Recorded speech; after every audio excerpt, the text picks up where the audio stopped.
Good morning student. आज आप लोगों के कहने पर मैं ग्रामर लेकर के आया हूँ, जिसमें ग्रामर में आप अनुवाद करने के लिए कहते हैं कि टेंस पढ़ाइए सर। तो मैं आज आप लोगों को टेंस पढ़ाने के लिए शुरुआत कर रहा हूँ। यहाँ से हम लोग टेंस पढ़ेंगे यहाँ से। तो आइए देखते हैं हम लोग टेंस। टेंस मीन्स होता क्या है? टेंस मीन्स होता है समय या काल। टेंस मीन्स समय या काल। और ये समय तीन प्रकार के होते हैं। एक होता है आपका जो चल रहा है यानी वर्तमान काल, और जो बीत गया यानी भूतकाल, और जो आएगा यानी भविष्य काल। यानी प्रेजेंट को वर्तमान कहते हैं, पास्ट को भूत कहते हैं, और फ्यूचर को भविष्य कहते हैं। तो ये तीन आपको याद रखने हैं। टेंस तीन प्रकार के होते हैं। एक बीता हुआ कल पास्ट, चल रहा है प्रेजेंट, और जो आएगा वो फ्यूचर। ठीक। अब दिक्कत कहाँ होती है कि आपको इसके चार सब टेंस हैं, यानी 12 टेंस हैं। जैसे प्रेजेंट का है present indefinite tense, present continuous tense, present perfect tense, और प्रेजेंट परफेक्ट कंटीन्यूअस टेंस।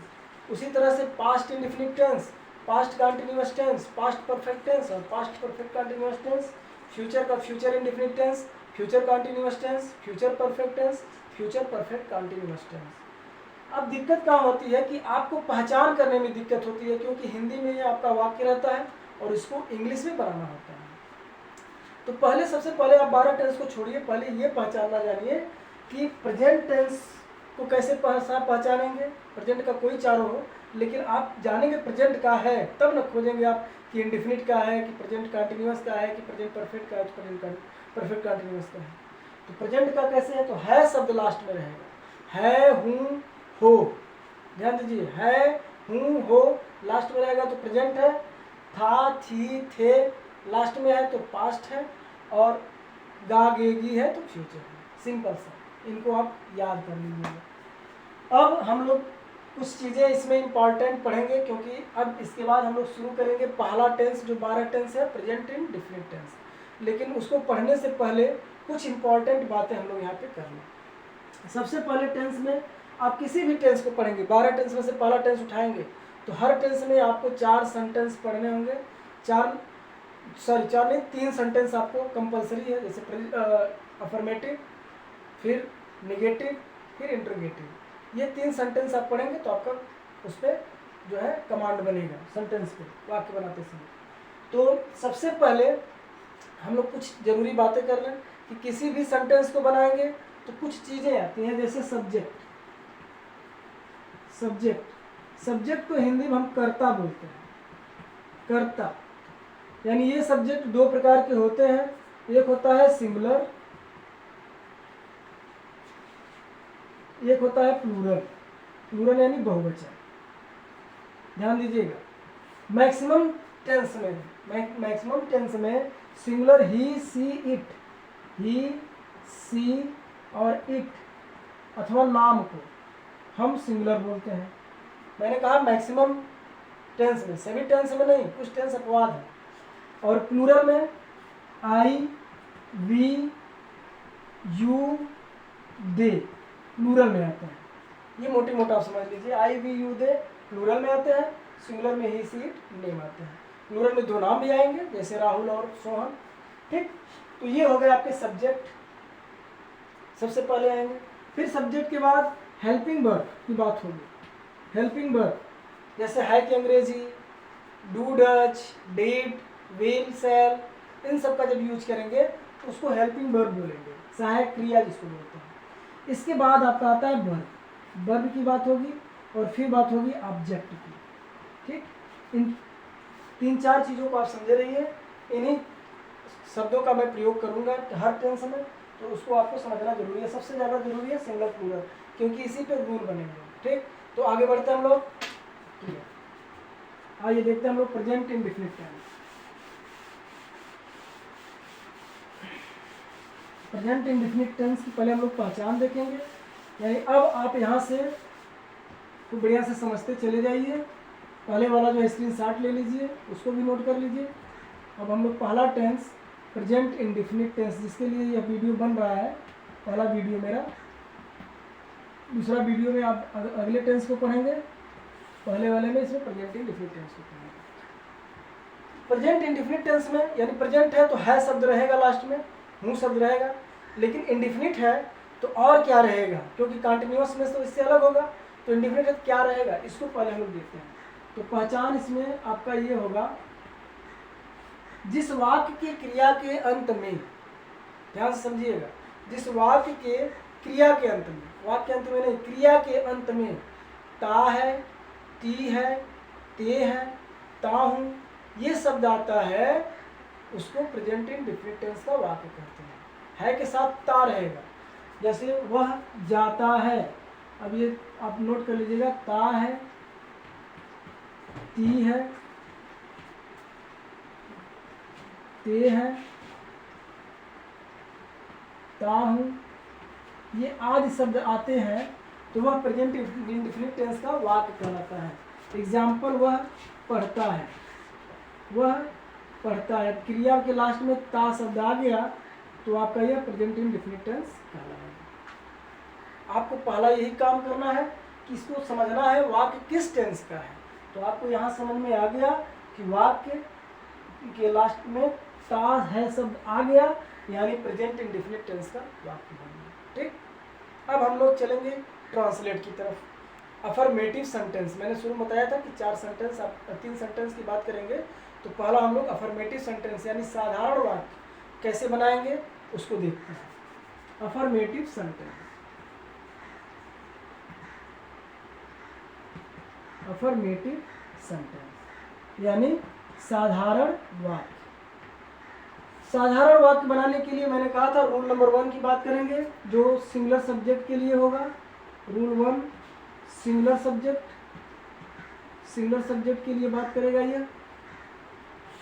जैसे ही, सी, इट मैंने बताया था, इसको आप याद कर लीजिएगा, वो ही, सी, इट, आवर नेम, ये शब्द आ जाते हैं तो आपका सिंगुलर है। अब रूल क्या लगाएंगे, जैसे अगर ये वाक्य आ गया है, ये क्या है आपके पास, अफर्मेटिव है, इसमें नेगेटिव नहीं है, वह नहीं पढ़ता है, नकारात्मक तो है नहीं, क्या वह पढ़ता है, प्रश्नवाचक हो जाता। लेकिन यहाँ पे साधारण या सिंपल वाक्य है, तो सिंपल वाक्य है तो कैसे बनाएंगे इसको। सिंपल वाक्य है तो रूल आपका यहाँ पे है कि पहले आप सब्जेक्ट की अंग्रेजी रखेंगे, सब्जेक्ट। अब आप यहाँ सब्जेक्ट मतलब क्या होता है, कर्ता, कर्ता क्या है, वह शब्द है, कर्ता आपका वह है, यानी सब्जेक्ट की अंग्रेजी रख देंगे, यानी ही, प्लस आप क्रिया, यहाँ वर्ब प्लस वर्ब, वर्ब क्या है कि क्रिया, वर्ब मीन्स क्रिया, क्रिया पढ़ना है तो क्रिया की अंग्रेजी रख देंगे रीड, ही रीड, और क्रिया में यस या ईएस जोड़ेंगे। अब ध्यान दीजिएगा, यस कब जोड़ेंगे, ईएस कब जोड़ेंगे। ईएस तब जोड़ेंगे जब क्रिया के लास्ट में जो देख रहे हैं ना, यह वॉवेल से समाप्त होगा, ए ई आई ओ यू से, तब ईएस जोड़ेंगे, और जब कॉन्सोनेंट से समाप्त होगा तो यस जोड़ेंगे, यानी रीड में यस जोड़ देंगे, ही रीड्स, वह पढ़ता है, हो गया। अगर अब मैंने यहाँ पे यस, इसके बाद ऑब्जेक्ट लिखेंगे, ऑब्जेक्ट यानी बढ़ता जाएगा, यहाँ पे ऑब्जेक्ट से आपका सेंटेंस बढ़ रहा है। जैसे वह किताब पढ़ता है तो ही रीड्स बुक। अब आप सोच रहे होंगे कि सर है की अंग्रेजी लिखे नहीं, तो इस टेंस में है की अंग्रेजी नहीं लिखी जाती है, ठीक, इसमें है की अंग्रेजी नहीं लिखी जाती है। तो ये हो गया सिंगुलर सब्जेक्ट की बात। अब यहाँ पे जैसे वह दौड़ता है, ही रन्स, वह आम खाता है, ही इट्स मैंगो, राजू नहाता है, राजू बाथ्स। तो अब बनाते चले जाएंगे, इसमें जमार नहीं रखेंगे। अब अगला जो रूल है वह है प्लूरल। प्लूरल जो ही हम लोग पढ़ेंगे, अफर्मेटिव समाप्त हो जाएगा, नेगेटिव कह जाएंगे। तो रूल नंबर 2 की बात करेंगे, ध्यान दीजिएगा। रूल नंबर 2 यानी प्लूरल सब्जेक्ट, प्लूरल सब्जेक्ट।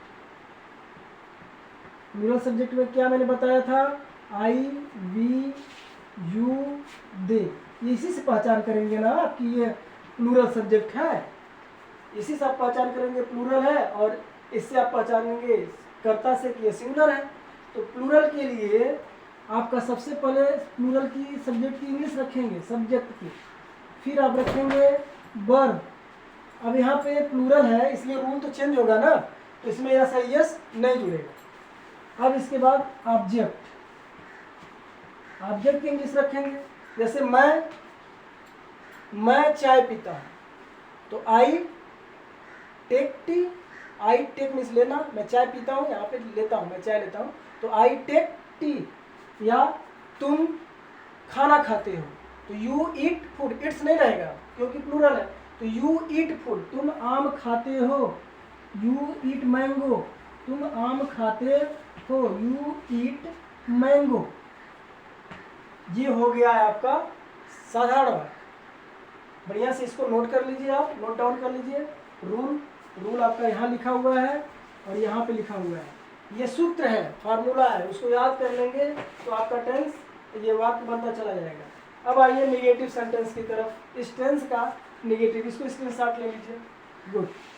अब आइए निगेटिव सेंटेंस की तरफ।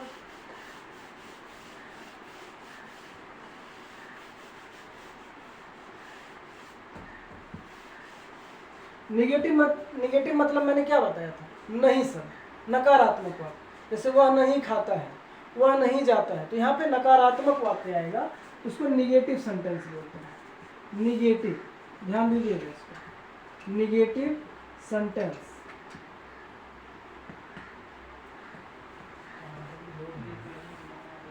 नेगेटिव सेंटेंस में रूल नंबर 1 देखते हैं हम लोग। जैसे एक वाक्य आ गया, पहले वाक्य हम लोग ले लेते हैं। नेगेटिव सेंटेंस यानी नकारात्मक, नहीं किसी काम का न होने का बोध होता है। जैसे वह नहीं रोता है, मतलब लड़का रोता नहीं है, वह नहीं रोता है। ये कौन सा वाक्य है, यह कौन सा वाक्य है, यह जो है सिंगुलर नेगेटिव वाक्य है। और कौन सा सब्जेक्ट है इसमें सिंगुलर सब्जेक्ट है। तुम नहीं रोते हो, तो तुम शब्द क्या हो जाता, प्लूरल हो जाता है। ठीक, तो सिंगुलर सब्जेक्ट है, सिंगुलर के लिए रूल नंबर 1 क्या कहता है, इसको देखेंगे।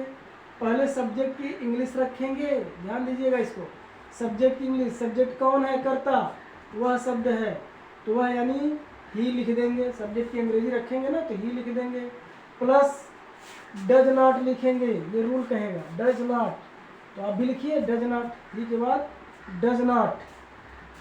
फिर क्रिया में, इसमें देखिए रूल में वर्ब मैंने लिखा, वर्ब की अंग्रेजी रखनी है, तो वर्ब क्या है, रोना, तो वर्ब लिख दिए। प्लस ऑब्जेक्ट लिखना है आपको, ऑब्जेक्ट अगर है तो ETC, तो ऑब्जेक्ट इसमें है ही नहीं, तो आपका सेंटेंस पूरा हो गया, he does not live. Clear. अब इसके बाद अच्छा, ऑब्जेक्ट सोच रहे होंगे, ऑब्जेक्ट वाला सेंटेंस थोड़ा बता दें हम आपको।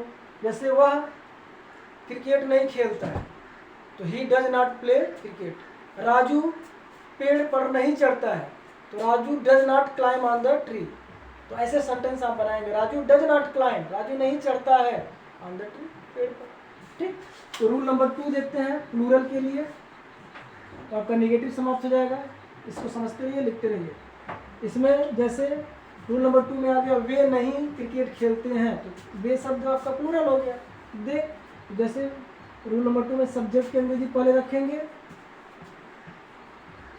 Plus do not, plus verb, plus object. जैसे वे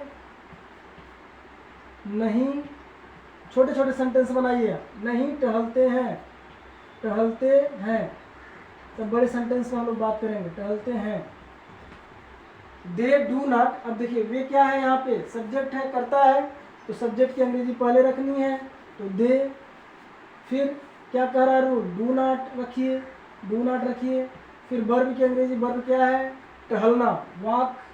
they do not walk, object है नहीं, सेंटेंस पूरा हो गया, दे डू नॉट वॉक, वे नहीं टहलते हैं। तो ये हो गया आपका निगेटिव सेंटेंस। ऑब्जेक्ट आता रहेगा, आप बनाते रहेंगे। लास्ट आपका सेंटेंस जो इस टेंस का है, इंट्रोगेटिव सेंटेंस। इसका स्क्रीनशॉट ले लीजिएगा, ठीक है। आप मुझे आशा है पहले ले चुके होंगे स्क्रीनशॉट। अब देखते हैं हम लोग इंट्रोगेटिव सेंटेंस, यानी प्रश्नवाचक वाक्य। Interrogative sentence. इंटरोगेटिव सेंटेंस में क्या होता है, प्रश्नवाचक वाक्य में क्या होता है, इसमें प्रश्न पूछा जाता है। ठीक है, तो प्रश्न पूछा जाता है तो इसमें दो प्रकार के सेंटेंस आते हैं। एक तो जो सब प्रश्न सूचक शब्द होते हैं वो शुरुआत में होते हैं और एक बीच में होते हैं वाक्य। जैसे शुरुआत में कैसे होते हैं, क्या वह जाता है, यह शब्द शुरुआत में है क्या।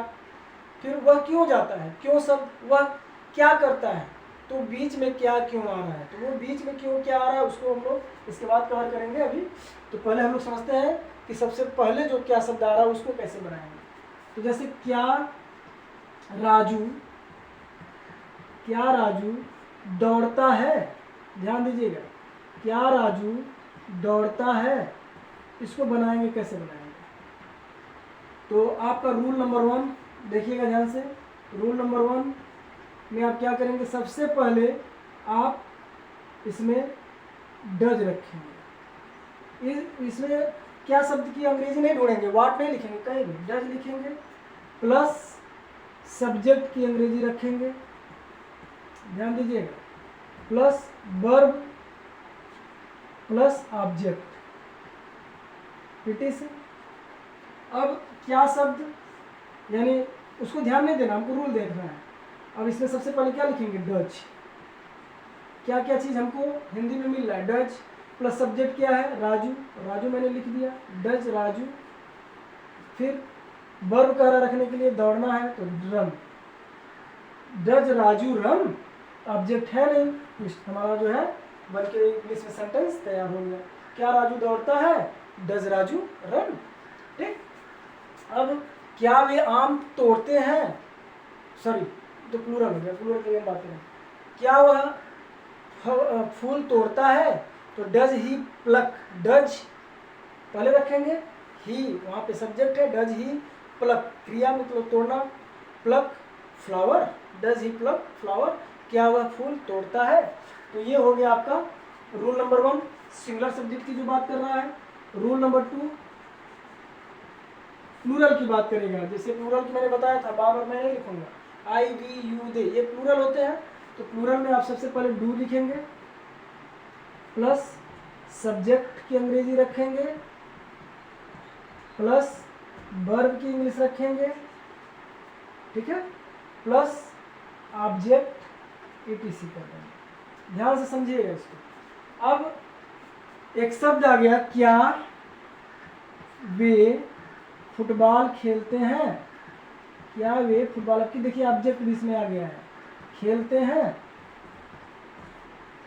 तो इसको बनाते समय हम रूल को फॉलो करेंगे, पहले डू लिखेंगे क्योंकि प्लूरल है, वे शब्द प्लूरल है, तो डू, वे की अंग्रेजी होती है दे, डू दे। इसके बाद क्रिया रखेंगे यानी खेलना, प्ले, डू दे प्ले, क्या वे खेलते हैं, क्या फुटबॉल, फुटबॉल ना, तो ऑब्जेक्ट आपका फुटबॉल है तो फुटबॉल लिख देंगे, डू दे प्ले फुटबॉल। ठीक, तो ये आपका सेंटेंस बनके तैयार हो गया, डू दे प्ले फुटबॉल। अब एक मैंने बताया था कि कभी कभी प्रश्नवाचक शब्द बीच में आ जाते हैं, ठीक, तो उसको कैसे बनाएंगे।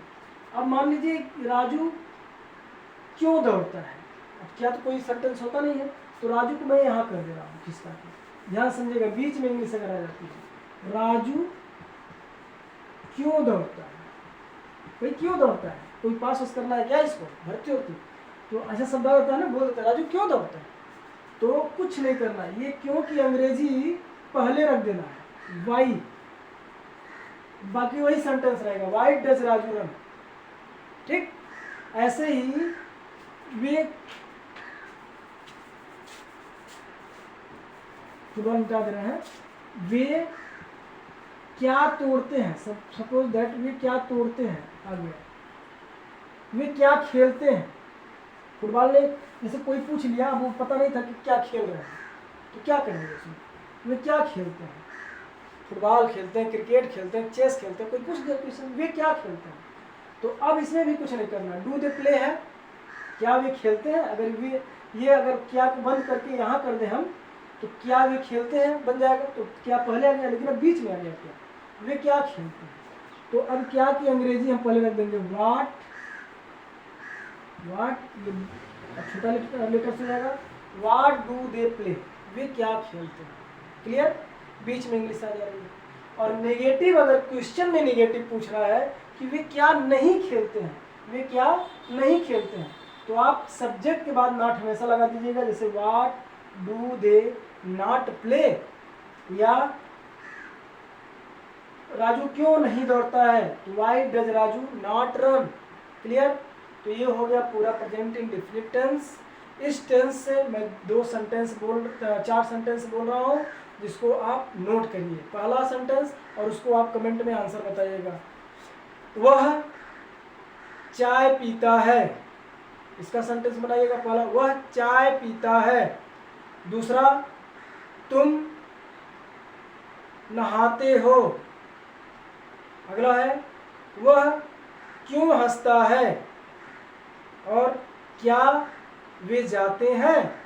ध्यान सुनिएगा, क्या वे जाते हैं, इनका आप जरूर कमेंट बॉक्स में आंसर दीजिएगा। और मुझे आशा है कि आपको इस टेंस को समझ में आया होगा। अगर कोई भी कंफ्यूजन होती है तो आप कमेंट बॉक्स में डाल करके जो है पूछ सकते हैं कि सर यहाँ पे नहीं समझ में आया, मैं इसको फिर से क्लियर कर दूंगा। ओके, थैंक यू, धन्यवाद।